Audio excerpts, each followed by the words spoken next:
right? And Right. what I mean by that is like, are you in real communication with your client? And chances are you're not.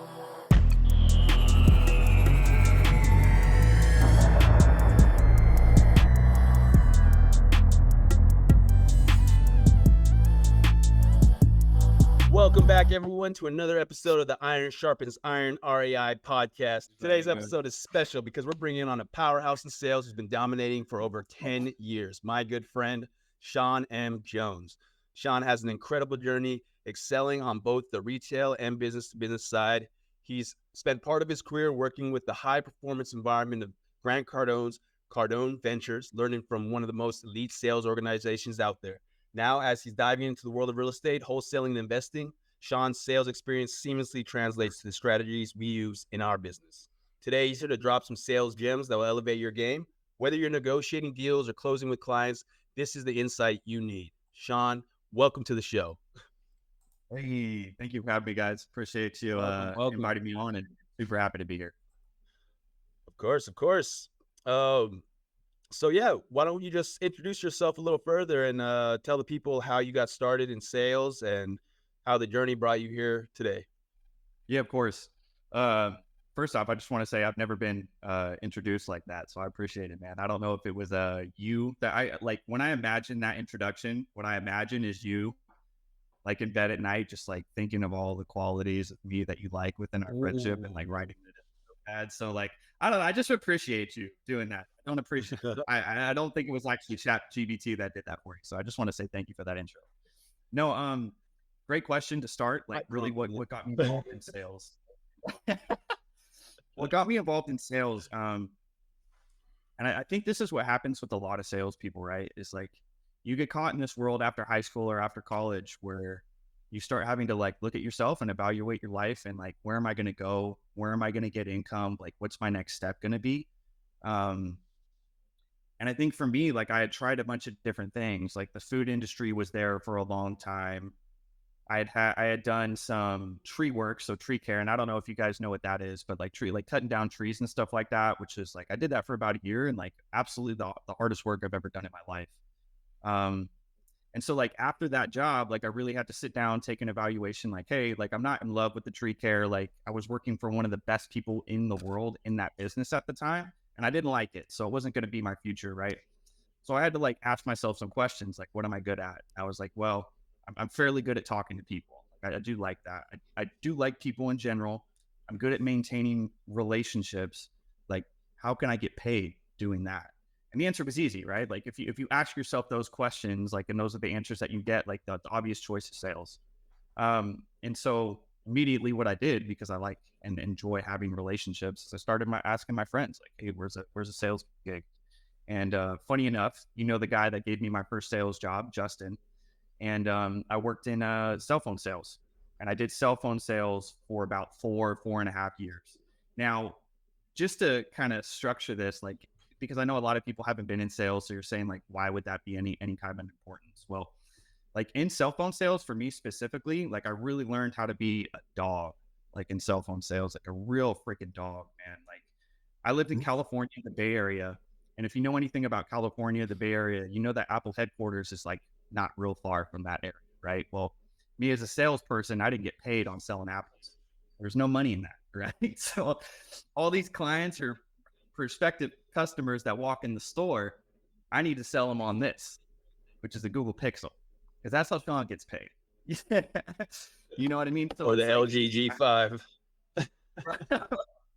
whatever had the spiff on it at the moment, you know what I mean? That was my favorite Right. phone, you know. There's no better deal. So like for 4.5 years, like just learning the art of like the tough sale, right? It's like taking a customer that's already coming in with objections or already coming in on a bad day because they have a broken phone screen, their internet's down, you know what I mean? They don't have their information backed up, and like, how do I turn that customer that's unhappy into somebody who's not only got a new platform on a new device, but leaving the store happy because of my service, right? So that's really where my customer journey started. And after that, I transferred into car sales, and that was the next logical step for me, because it's like I wanted to go from a low ticket item to a high ticket item, and I'm going to kind of start speeding this up. I did about 1.5 years. I wanted to go work for my hometown dealership, Bill Brandt Ford. I did that. One of my favorite days at Bill Grant Ford was I sold 2 F-250s to a husband and a wife in the same night.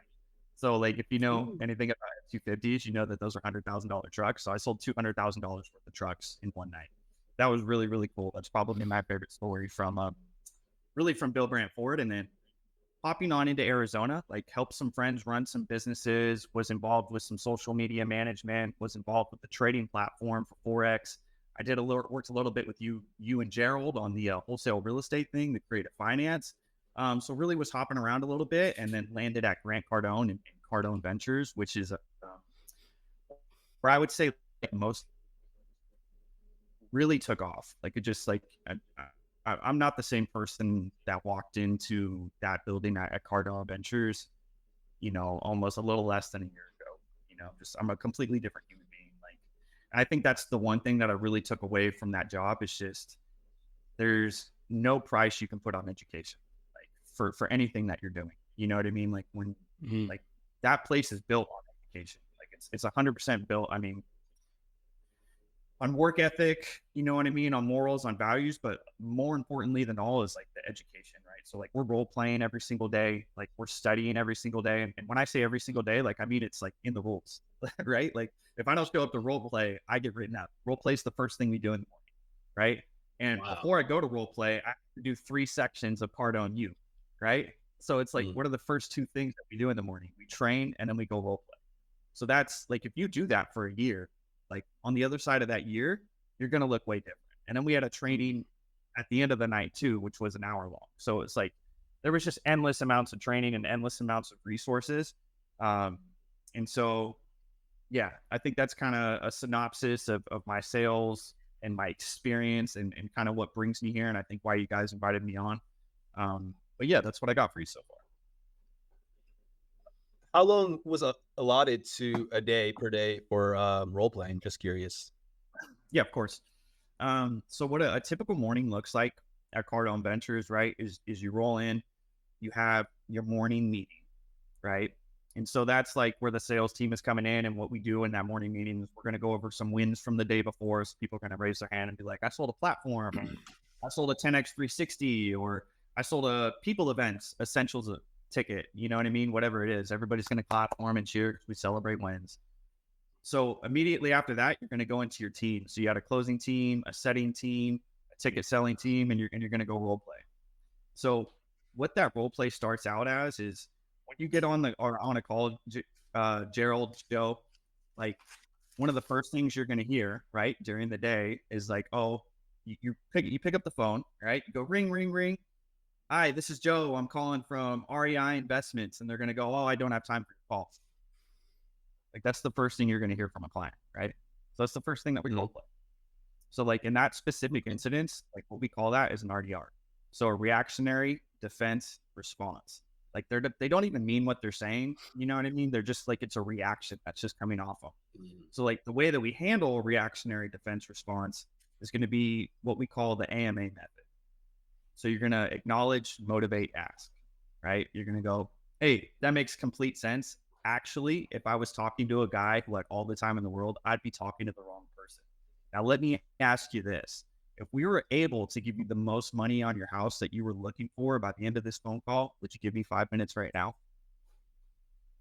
Acknowledge, motivate, ask, right? So it's like, yeah, man, like, I like that. Obviously you don't have time for this call. That makes sense. You probably got a million things going on. Like, why would you have time for this call? I'm just a cold call. So acknowledge, motivate, like, hey man, if I could get you the most amount of money possible that you've heard of through anybody and really solve the reason that you reached out to us in the first place, would you give me that time right now? And that's the ask. Would you give me that time right now? So that's what we practice in our role plays. Our role plays ultimately take about 20 minutes because eventually you're kind of going through the script. But yeah, that's kind of what the role plays and the purpose of it is to get the rocks out of your mouth before you get on the phone with customers. So would you say like an hour gets a lot into that? About 20 minutes. Okay, so just quick refresher every day. Yeah, I like that. Maybe we should do that, Gerald. I think so. Yeah, I think so. Yeah, just a quick, refresher in the morning. I like that. Yeah, celebrate the wins. No? Never. Never. Once in a while. I study my calls.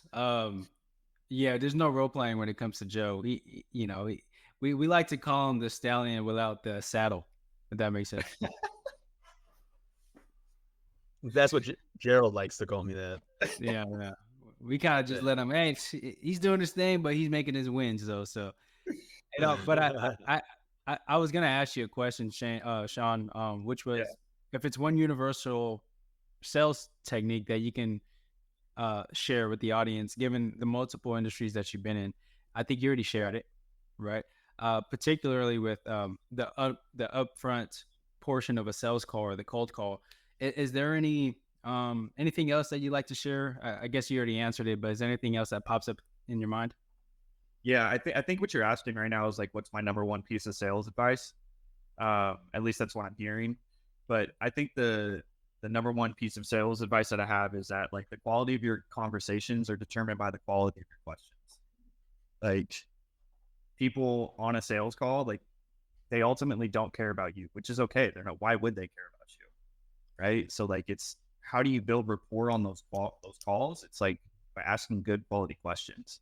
And like through the quality of your questions, you're going to show the potential client or the potential customer that you care. So I think that's probably my number one piece of sales advice. You know what I mean? The call's not about you. It's about them. I like that. So the quality of the questions.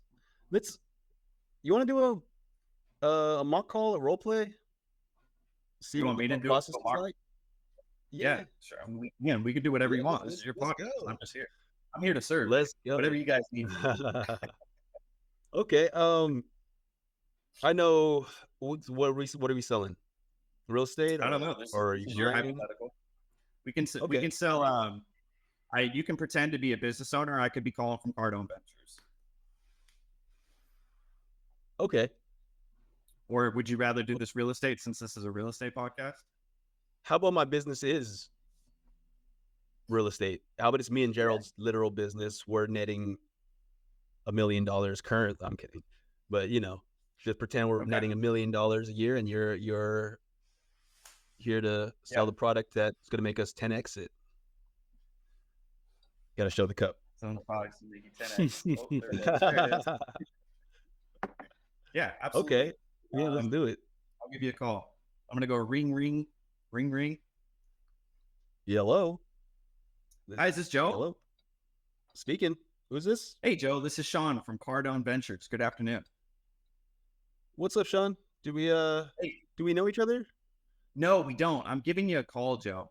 And the reason for my call is you had reached out regarding some business information through one of our funnels at Cardone Ventures. And I wanted to know, has anybody from my team reached out to you and given you the information that you were looking for yet? Oh, yeah, that's right. No one's reached out yet. Nice, man. Nice. Well, really, real purpose for my call is just to reach out and give you the free resources that come along with the video that you were looking at. But before I could do that, Joe, what was the one reason or maybe the one key initial thing that had you reaching out to us in the first place? So we've been pretty consistent for a good amount of time. We have about around $1 million in revenue annually, and we're just having trouble getting that to the next level. Yeah, just scaling. Yeah, I hear you. Yeah, I completely hear you. So it sounds like you're having some trouble scaling, Joe. And my question for you is this: like, what do you think is that one thing in your business that's really keeping you from $1 million where you're at to where you want to go? Probably Darren being late to podcasts. I don't know. I'm kidding. I wish. What's up, Darren? I wish we knew, but we've been trying to dissect it and go through our KPIs and figure out what it is. But yeah, that's where we're at. We're kind of clueless on that part. Okay, that makes a lot of sense. And let me just say this, Joe, like you're not the only client that's come in who we've worked with, who we've helped scale their business from $1 million to $10 million, right? Who came in and initially didn't know what their problem was. So between the areas of sales and marketing, systems and operations, finance and people, so like your development of your people and your alignment of your people, between those 4 quadrants, where would you say is the biggest area of opportunity within your business? Let me just pause. That was an AMA right there, huh? The acknowledge. No, kind of. What I'm doing right now is like, you have no idea what's going on in the problem, right? And so like, I have nowhere to go on the call until I get the problem. So I'm giving you Gotcha. buckets. Okay. I'm giving you Okay. buckets. Like if you're looking for somewhere to shoot and you have no idea where the problem is to shoot, it's like no problem. I've got solution for the 4 core pillars of business. Let me give you the answers to the question. Here's what I'm Okay. looking for. You know what I mean? So I kind of figured when I asked you the original question, you were gonna have no idea where to go. So it's like I already know where I'm going with next. You know what I mean?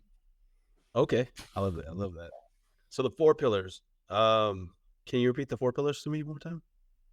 Yeah, of course, Joe. Like obviously, Joe, like we've worked with people before and they were stuck on $1 million and we helped them grow and scale their business to $10 million. And I know that's really what you're looking for out of this phone call. So between the areas of sales and marketing, people, your development and your alignment of your people, your finances, or your systems and operations, which are really the 4 core pillars of business. Out of those 4 areas, what would you say for you and your business is the biggest area of opportunity? I would say the finances, keeping the capital rolling in and enough to offset our expenses and things like that. Okay. Yeah. Yeah, definitely, Joe. And really obviously out of the 4 things, like what's making you say finances? So we end up not all the time, but there's been moments in our path together with our company that we have felt the pressure of not having not enough capital to make it make sense to say bump up our ad spend or uh, you know, open up different channels to different marketing channels. Like we just don't have the funds to do it sometimes, so we're kind of just stuck waiting for an assignment to hit or waiting for a Okay. check to hit, basically. Yeah. Okay. That makes sense. So if I'm hearing you correctly, it just sounds like sometimes the funds aren't quite there for you to keep growing the business in the way that you want to. Is that kind of correct? Yeah. But I guess that could be it could be Okay. maybe a sales thing too. You know what I mean? If we're knocking out more deals, then I guess the finances wouldn't be a problem, right?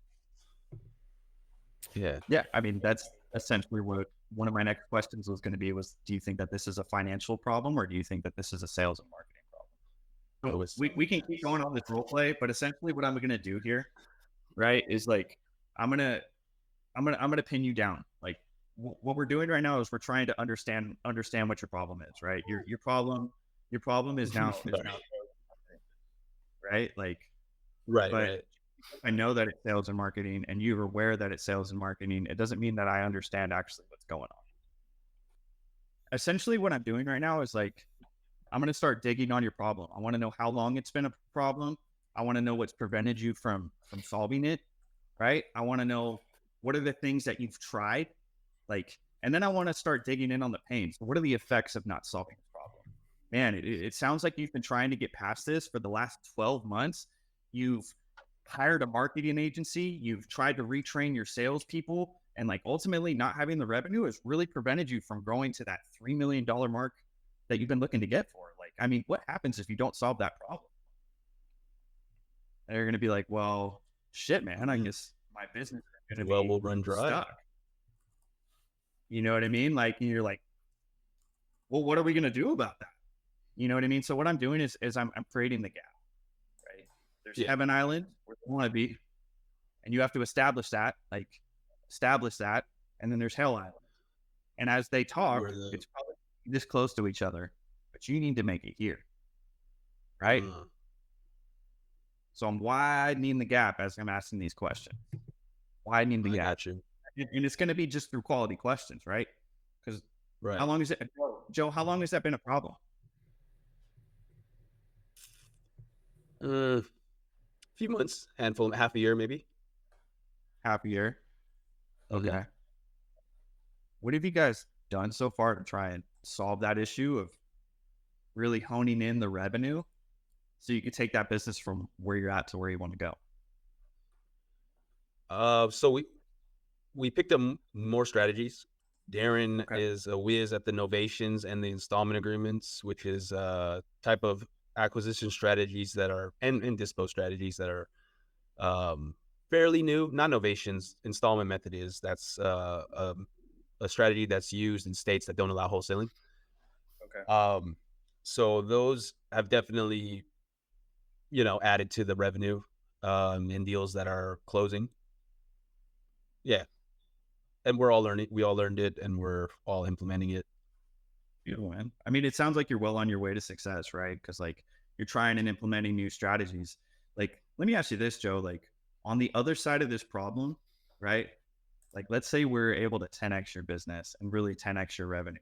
Like, on the other side of that, when we're able to do that for you, what does life start to look like for you as the business owner?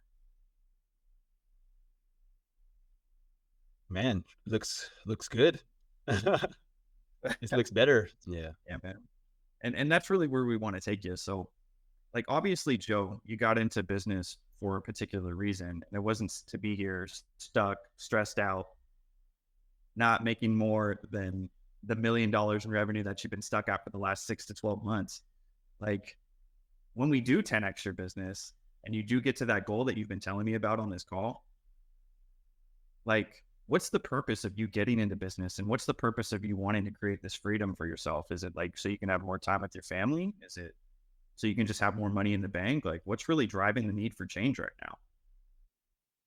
I would say all of the above.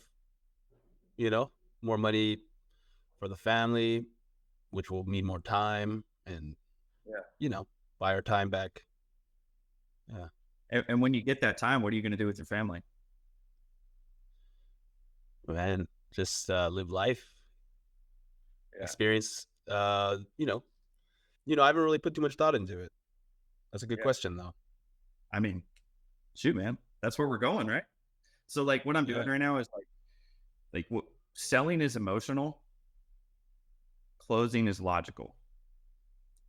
Selling is emotional, closing is logical.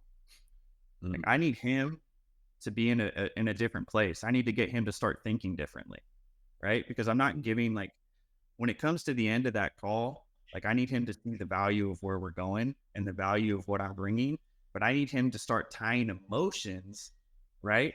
Like, dude, when I get to 10 million, I'm going to be on a beach with my wife. You know what I mean? Like, I need to help him picture that for himself, because as a broken business owner, most people have no idea what that feels like or no idea what that looks like, because they're so caught up in the problem and they're so caught up in trying to build a business for themselves that they don't even have time to comprehend what life looks like with freedom. Yeah. So if he hasn't even like thought about that himself, do you think that he's going to imagine a world where I can take him there? Probably not. You know what I mean? And that's really the difference, is like, or you have a business owner that comes on a call and they just don't think that their problem is a problem, right? So it's my job to take them from Heaven Island and Hell Island, split the gap, right? And the only way to get through that gap is to come with me, because I got a boat. You know what I mean? And I'm going to from one shore to the other. So that's essentially what I'm doing on the call. Gotcha. Yeah. So I guess with the real estate and wholesaling, investing, we're talking to sellers on the acquisition side, of course. Yeah.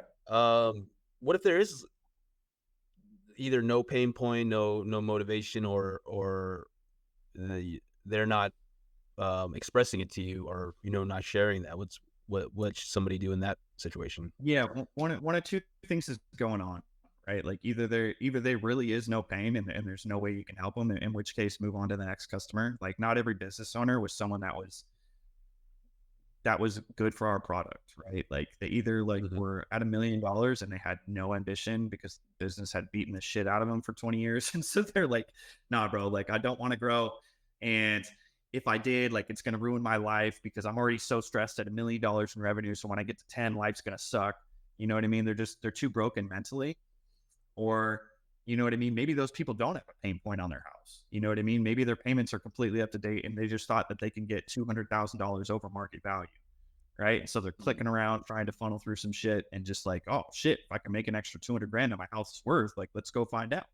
So they're not a good client, right? So you just move on to the next person.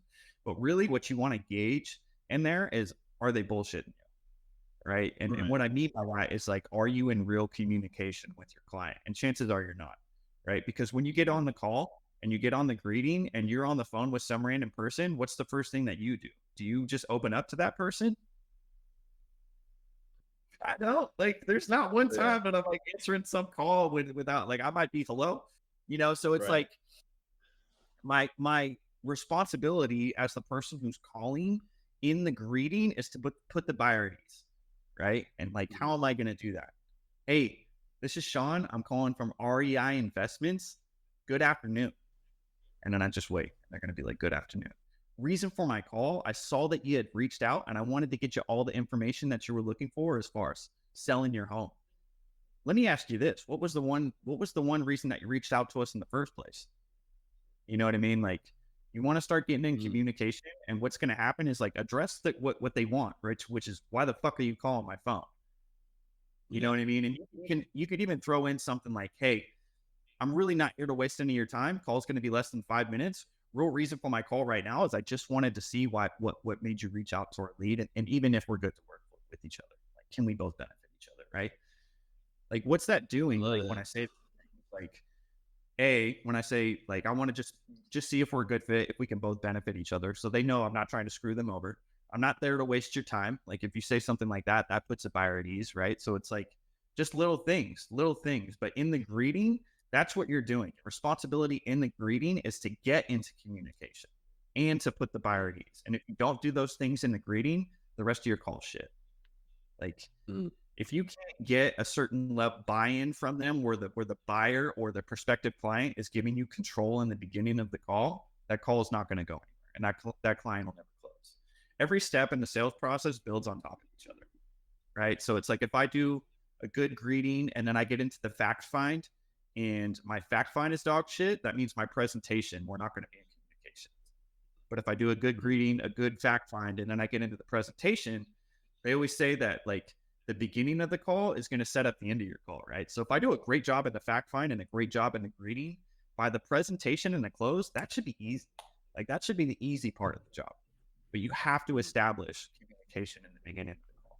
So that's really my piece of advice, I would say, for the beginning. I think when doing novation specifically, because there's so much mechanics to it, we're really taught to do that at the beginning, right? Is set the expectation, address every concern in the discovery phase, peel the onion, figure out the motivation, the pain, so that way when you're closing them, none of those objections, if you've done your job correctly, none of those objections, or you would limit the objections towards the end.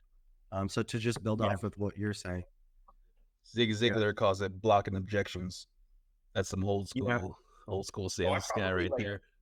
It sounds like the way that I've been taught is the sales process goes like this. You have the greeting, you have the gathering intelligence, you have the presentation, and you have the close.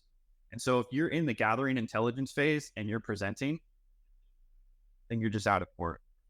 Like, it doesn't make sense. Does it matter, well, in your opinion, whether it's outbound or inbound, are you still going through the same process? Is the process faster versus one than the other? I would say this: every call is going to be individualistic, right? So, like, there's different type of people, like, and this is just kind of going back to my Cardone Ventures days, but if you get somebody that's a high driver, meaning they're extremely alpha, to the point, super fucking direct, like, if you get into communication with them, those calls are going to be super quick. So obviously, like, typically an inbound call is going to be a little more of a hot lead than an outbound call.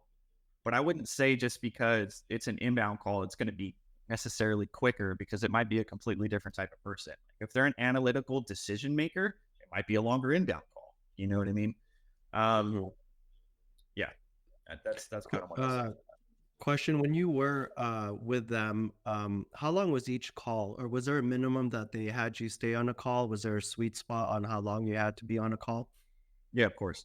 So there was a two-step sales process, right? There was the setter position, and then there was the closer position. So the setting position is like we have inbound leads, and like I'm just calling 200 to 300, 400 of those people a day, and I'm trying to qualify them. I'm trying to qualify them. I need to find a problem. I need to get in communication with them. Do they have a problem that we can solve? And like, are they worth it for me to put on a closer's schedule? Right. So those specifically between the minutes of 8 to 12 minutes, those were our best conversions. Those were our best. Right. The close and the presentation, so a little bit longer. I'd say anywhere from 30 to 45 minutes, right? And like that's specifically because the closer's going to do what I did, right? They're going to go through their own fact find, but also that presentation is way different, right? Because that's where you're going to give them all the information that they're looking for. That's where you're going to present them. And like, I would highly, like, if you guys aren't doing your closing calls on Zoom and like looking at the contract together and going through things, like I highly, highly suggest getting them on Zoom. And like, that's where you're going to take the time to start fitting numbers to people and like put it in front of them so they can see it. Right. Yeah. And then I would close them on that second call too. Like that's 100% where I would close them. Like, get them to sign that paperwork right there and then. You know what I mean? Yeah. Can we do this? Yeah. What's up? Can we do a mock call? And then maybe you can dissect our call, and 100%. if you have any, I want to say pointers this, or anything like that. Before we get going, I want to say this because me and Joe had talked about something, and it was objections, right? And I think this is super important to go over, especially in sales calls, and especially in the close. So what's going to happen is you're going to get to the end of the close, the presentation, wherever it is that you're at, and they're going to start sending you objections. Right. So like, let's say we get to the end of the call and like my prospective client is on the phone and I go, hey, like, awesome. You have the contract right there. Like, let's go ahead and sign it and move forward. And they go, well, you know, I need some time to think about it. So AMA, right? We go back to acknowledge, motivate, ask. Yeah, I completely understand. And if I was sitting in your shoes and just being completely honest, if this didn't make 100% sense, 100% wasn't, if you weren't 100% sure that this was right for you, I wouldn't expect you to move forward. And if we were able to give you the most money for your house that you were looking for, like, would you be able to make a decision today? Acknowledge, motivate, ask, right? But like, as I'm going through these objections, the one thing I want to focus on is that there's always going to be one main objection, right? Because like, when you say that you need to go talk to your wife, do you really need to go talk to your wife? Or is that bullshit? It's like, chances are it's bullshit. Do you really need more time to think about it? Or is there just an information gap? It's probably just an information gap. Maybe they don't trust you. You know what I mean? So like, if I'm getting hit with an objection, especially in the close, I'm going to be like, yeah, that makes sense. Like, completely understand that the money for you doesn't make sense right now. Now, outside of the money, is there any other reason you wouldn't be able to move forward today? And they're going to be like, well, also I need, like they've said, it's not the right time. It's the money. I need to talk to my wife. And then they're going to come up with another one, which is like, yeah, I just need to think about it. Yeah, that makes sense. And I wouldn't expect you to move forward unless you had the right amount of time to think about it. Like, is there any other reason besides needing to talk to your wife, needing to think about it? The money's not right. Is there anything else out there? So what am I doing during this part of the call? Before I start handling objections, I'm getting all the objections. You get all the objections. And they're going to give you about 4 or 5 or 6 of them, right? And then at the end of that, I'm going to look at them and I'm going to be like, hey, like, I'd be doing myself and yourself a disservice if before we hopped off this call, I didn't give you all the information necessary to move forward right now.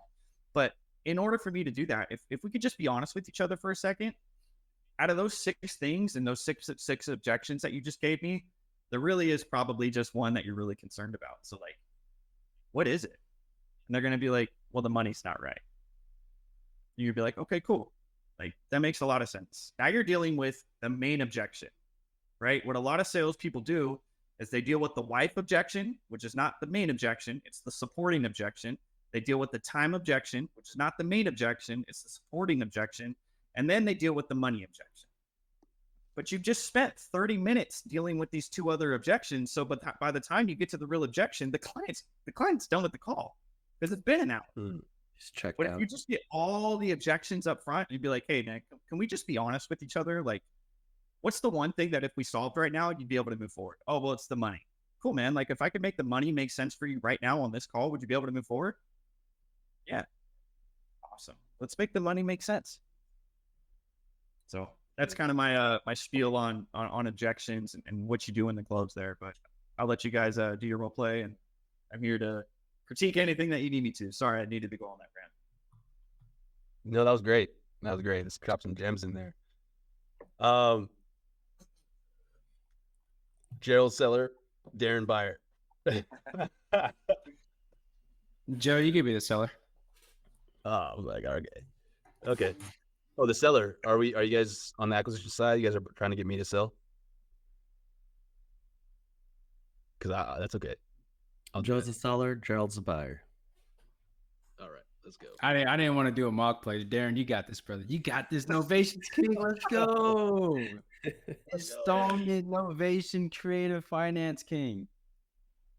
Let's go. And but like if it's somebody that would need the critique, it is for sure me. But I'm not the guy that's in the sales seat. But if it's someone that is the closer on this team, it's fucking Darren. I've heard that, dude. I've heard that. I'm excited. I know, for right? this. I'm excited to hear. Go. Ring, ring. Hello. Hi, is Joseph there? Who's asking?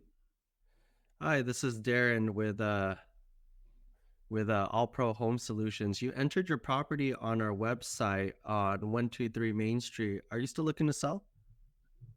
Oh yeah, I'm looking to sell. What are you Awesome. offering? Can you, well, drawing a blank. Put me on the spot. Well, it's really hard to tell at the moment, besides some vague pictures online and some limited information. Can you tell me a little bit what's going on? I'm just looking to sell, looking to move to another place with my family. Okay. What parts of the area are you looking at? Yeah, Texas, Texas. Got it. Okay. And San Antonio. how much are you looking to get? So let's call it 600,000. 600,000. Can I ask you, how did you come up with that number? This is what Zillow says. This is what Redfin says. Realtor.com says a little bit less, but it's close to the average. Totally understand. And I am looking at Zillow. You are correct. I mean, why not just sell it on the market? Oh, I don't want to deal with a realtor and all the showings and the commissions. Gotcha. Okay. If we are able to come up with a price that works for you and works for us, how soon are you looking to sell? ASAP, as soon as possible. Today, if we can do it. Gotcha. So if I'm understanding you correctly, you're looking to move with the family. You're looking to move with the family, and you're looking to do that without an agent. Am I hearing you correct? Correct. Gotcha. And I'm taking a look at the property right now. Any major repairs that we should be aware of? Perfect condition. Perfect condition. Got it. Perfect, yeah. Looks exactly the same as when I bought it in 1992. Perfect. Pristine. Original. Just beauty. Okay. Well, I'm taking a look around the neighborhood, and I know Zillow says 600, but just down the street on 123 Main Street, Same bed, bath count. This one sold in June, and I'm showing this one sold for, let's see here, around 550, and another one around 530. Now, I'm not saying that's the price that we would pay, but if someone were to make you an offer, what would you tell them? What would I tell them if someone made an offer? It depends on the offer. Yeah. Yeah, so I'm showing your neighbors are selling for roughly around the mid 500s. Again, Oh, I'm not saying that's what 500,000. we would pay, but if someone were to offer you that, I mean, what would you tell them? What would you say? That's too low. It's too low. That's too low. Okay. Mm-hmm.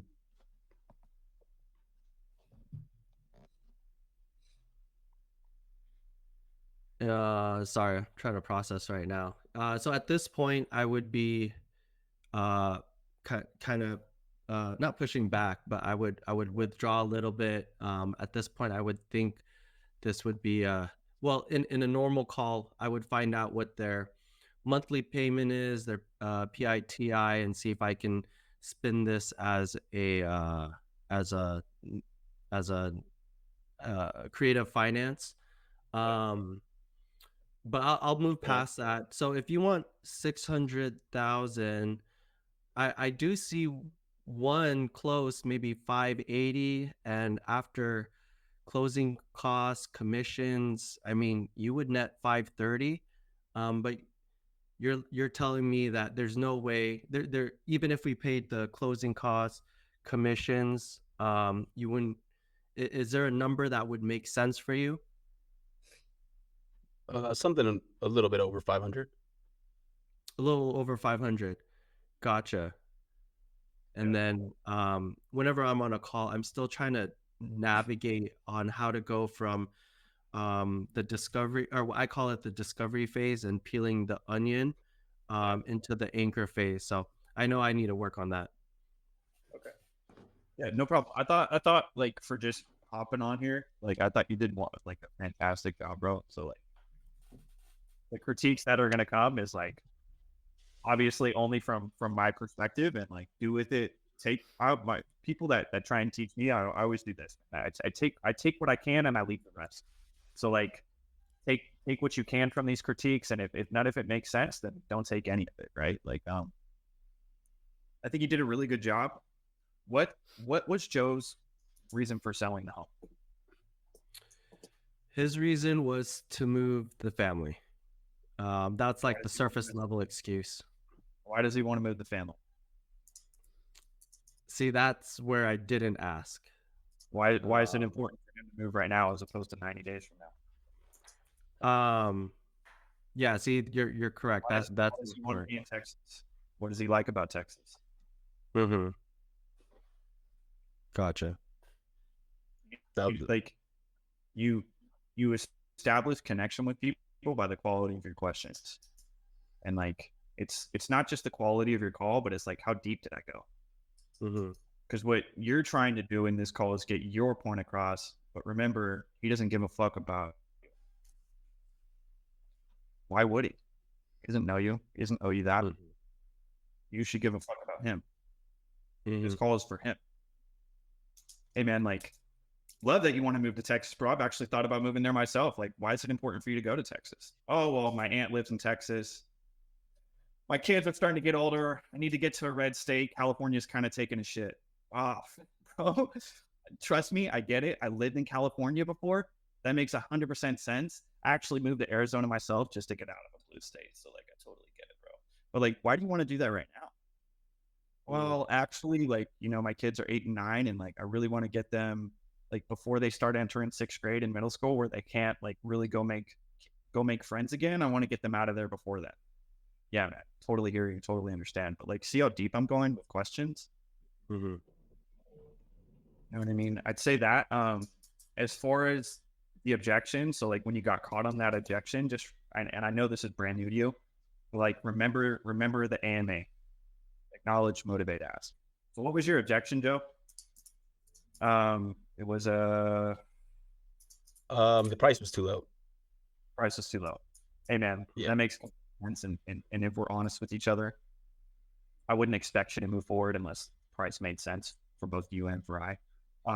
If I could get you the best price on the market and the best price available for this type of deal that we're trying to work out, would you still want to move forward and get more information on that?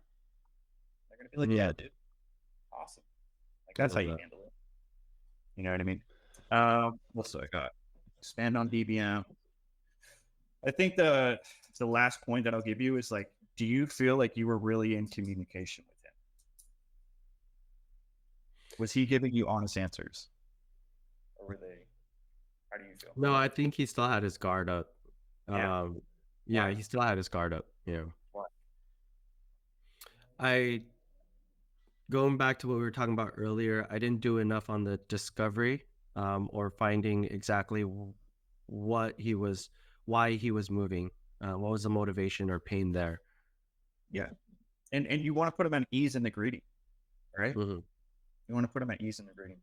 Hey, my name's John. I'm calling from REI Real Estate. Real reason for my call is I just want to give you the most money, most bang for your buck on your house. Like, and I know what you're thinking. Like, who is this guy? Why is he calling my phone?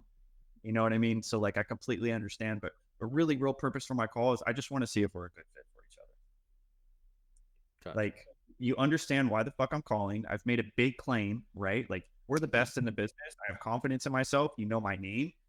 And then it's like, hey man, I completely understand. It's like, who's this stranger on the phone? Like, don't worry, I'm not here to waste any of your time. You know what I mean? So I'm putting at ease right the fuck away because people are, like I said, people are calling your phone, bro.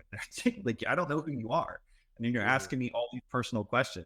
You know what I mean? Like, so just put at ease in the group.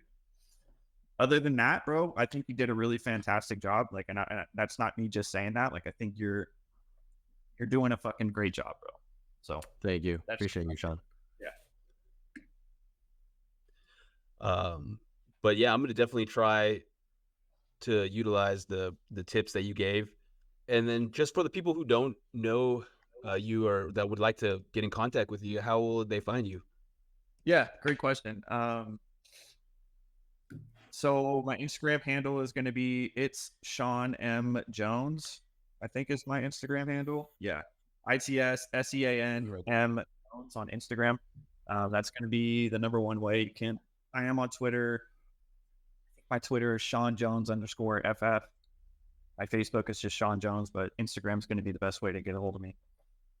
But yeah, I just want to say I appreciate you guys for having me on, dude. This is awesome. It's always fun to hopefully bring value to people and to come on a podcast. And, been a big fan of just hearing your journey, Joe and Gerald. Obviously, I've worked with you as well, and I hear all the rumors about you too, and they're all good. I hope so. Yeah, super privileged that you guys asked me to be on here. So thank you. Hey, we appreciate you, brother. It was a long time coming. I think for a while now we're trying to get Sean on board and get him on the pod, or even just talk to him. I know you've been super busy, brother. But no, that's good, man. I do see I do recognize a change in aura too, man. You're a lot more uplifting, and you got that you got Big Mo behind your back, man. Momentum.